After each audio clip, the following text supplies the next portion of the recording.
Just hit a button, Morty. Give me a beat. Oh man, okay, alright,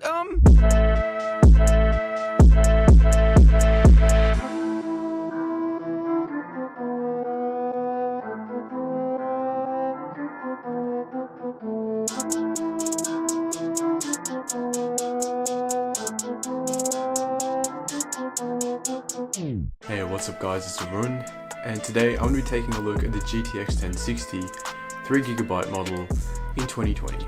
So the model I have here with me today is the Asus variant, and it's got 3GB of VRAM, unlike the bigger brother which has 6GB of VRAM. From my testing, it didn't actually make a huge difference to have 3GB instead of 6, and I actually got some seriously high FPS numbers in most of the titles I tested out today, and it was really impressive at the kind of performance that this graphics card could output. So in this review, I'm going to go through the specs of this graphics card, as well as the build quality and the overall feel of the graphics card itself. And finally, I'm going to take a look at some of the specs, and then discuss whether or not it's worth picking up one of these guys in 2020. So kicking things off with the specs, the graphics card has 1152 CUDA cores, has a base clock speed of 1506, and a boost clock speed of 1594 MHz on the MSI model. The model I have here with me today is actually the Asus model, but unfortunately I couldn't find any information on what kind of boost speeds you can expect to see without overclocking this graphics card at all. Moving on, the graphics card has 72 texture units and has a memory clock speed of 8 GHz, as well as a memory bandwidth of 192 GB per second. As far as power connectors go, on this model you're going to need a 1 6-pin power connector compared to the 8-pin power connectors you'll see on the bigger brothers like the GTX 1070 and 1080. This is because the GTX 1060 draws around 197 watts at max load. As far as the power supply goes, you're going to need at least a 350 to 400 watt power supply if you're thinking of picking up one of these graphics cards. Now, I know that seems like quite a bit, but if you compare it to some of the competition like an R9 290 Fury, R9 390X, those graphics cards require some serious power supplies like a 600 to 700 watt power supply. So if you're going to pick up one of these graphics cards, I'd just stick to the safe side and pick up a decent Corsair, Cougar, or one of those kind of power supplies, and I'll stick it around 400 watts. Okay, moving on to the build of the graphics card itself. This graphics card's got a really nice aesthetic to it. It's got a lovely white plastic finish on it, so if you're thinking about picking up the Asus model because of that white aesthetic, it's definitely going to work in your favor. The only downside I can really say to the aesthetic of it is it actually doesn't have a backplate on it, so when you're putting it into your computer, it actually looks really bare. As far as connections go, the graphics card has 2 HDMI ports, 2 display ports, and 1 DVI port. It's pretty much standard on any graphics card these days, and so you can pretty much expect to see that on pretty much anything that you pick up as far as medium to high-end graphics goes. So finally, let's take a look at some of the benchmarks and how this graphics card performs in some real-world titles. So the rig I'm using today to test out this GTX 1060 is my main rig. I've got an i7 6700K overclocked to 4.5 GHz. I've got 24 GB of RAM. I've got a variety of different games loaded up, including Fortnite, Apex, For Honor, GTA 5, and even the infamous Call of Duty Modern Warfare. Anyway guys, I hope you enjoy these benchmarks, and yeah, I'll catch you afterwards.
Alrighty guys, I hope you enjoyed those benchmarks. As you can see, this graphics card is plenty capable.